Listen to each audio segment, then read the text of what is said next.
হে guys, welcome back. তো guys, আজকে আমরা এমন একজনকে নিয়ে কথা বলবো যার নেই কোনো ট্যালেন্ট গাইস, এবং সে ভিডিওর মাধ্যমে কিছু গ্রামের চাচাতো ভাইদের বোকাচোদাও বানায়। তো গাইস, সেই ভাইটিকে তোমরা অবশ্যই ভিডিওর থাম্বনেল দেখে বুঝতে পারছো। তো চলো বেশি কথা না বলে ভিডিও শুরু করা যাক। টিকটকে প্রতিদিন ভিডিও ছাড়লেও যদি আপনার ভিডিওতে ভিউ না আসে, ভাববেন আপনার আইডিতে সমস্যা আছে। তো যারা এই সমস্যার সমাধান করতে চান, এখনই গিয়ে ট্রেন্ডিং সাউন্ডে ভিডিও বানান। আমার ব্যাকগ্রাউন্ডে এখন যে সাউন্ড চলতেছে এটা এখন টিকটকে ফুল ট্রেন্ডিং এ আছে। যে সাউন্ড ভিডিও ছাড়তে আছে তার ভিডিও ভাইরাল হইতে আছে। ইনশাআল্লাহ আপনিও ছাড়েন, আশা করি আপনার সমস্যার সমাধান হবে।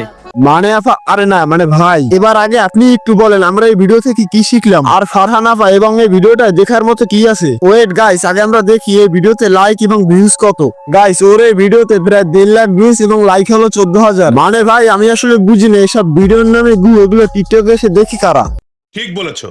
মাশাআল্লাহ, আমরা এত সুন্দর লাক্সারিয়াস একটা বিউটি সেলুন করলাম, আর সেটাতে ভালো লাইটিং করবো না, সেটা কি কখনো হয়? সো ফাইনালি গাইস, আজকে লাইটিং এবং গ্লাসের কাজটা ফিনিশ করে ফেললাম। আসসালামু আলাইকুম গাইস, সবাই কেমন আছেন? আশা করি সবাই ভালো আছেন। আমাদের লাক্সারিয়াস বিউটি সেলুনটা অলরেডি 95% কাজ শেষ হয়ে গেছে, আর অল্প কিছু টুকিটাকি প্রিন্টের কাজ বাকি আছে। তারপর ইনশাআল্লাহ আমরা ওপেনিং করে ফেলবো। সত্যি বলতে আমাদের বিউটি সেলুনটা কমপ্লিট হওয়ার আগে এটা যে লুকটা আমি দেখতে পাচ্ছি, জাস্ট মাশাআল্লাহ, এটা আমার খুব পছন্দ হয়েছে। আপনারা যদি আসেন আপনাদেরও খুব পছন্দ হবে। আর আমাদের বিউটি সেলুনটা যতই লাক্সারিয়াস হোক, এখানে আপনারা সবাই আসতে পারবেন। গাইস ভাই, বিষয়টা কেমন জানি চুদলিং পং হয়ে গেল না গাইস? তোমরা দেখবা কিছুদিন পর বাংলাদেশে আর কোনো দোকান খুঁজে পাবা না ভাই। যেখানেই যাবা সেখানেই দেখবা সেলুন, আর প্রতিটা সেলুনের মালিক কোনো না কোনো বোকাচোদ টিকটকার। আমি যে ভাই মাঝে মাঝে বলি টিকটকারদের কোনো যোগ্যতা নেই, ঠিক ভাই এই কারণেই বলি। মনে করো ভাই, এই যে ফারহান সেলুন দিছি ভাই, ও কিন্তু চুল করতে জানে না, ও কিন্তু লোক দিয়ে কাজ করাবে। ঠিক ভাই, এই কারণেই আমি টিকটকারদের অযোগ্য বলি। আর ফারহান, আমি তোর সেলুনের একটা নাম রাখতে চাই, সেই নামটা হলো চুদলিং ফারহান হেয়ার কাটিং।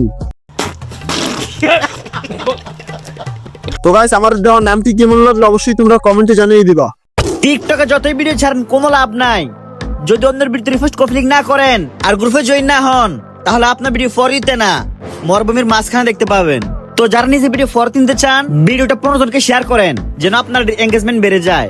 আর হ্যাঁ, আমার টিকটকের প্রোফাইলে আমার নাম দিয়ে গ্রুপ চালু করা আছে, এখনই কি গ্রুপে জয়েন হন। আর শয়তানের সব ভেতরে আয়।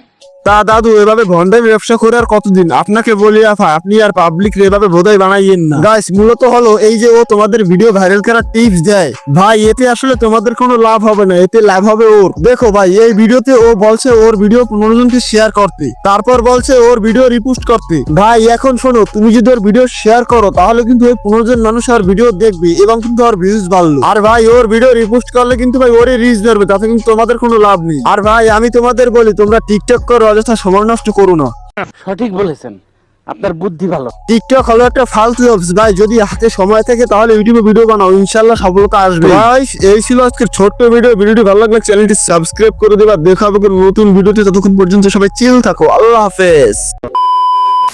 আর গাইস, ওমর ভাইয়ের নতুন ভিডিও কিন্তু খুব শীঘ্রই আসতেছে ভাই, আর এবারের ভিডিও হবে ইলেকশন নিয়ে। তো ভাই, ওমর ভাইয়ের ভিডিও আসলে আমি কিন্তু অবশ্যই এই ভিডিওতে রিঅ্যাকশন দিব। তো এই ছিল আজকে মাগ্গা আফার ভিডিও, মানে এই আফায় যে মেয়েদের মতো লিপস্টিক মাখে, মানে ফিল্টার মারে, আর বোকা চোদা কোনকার।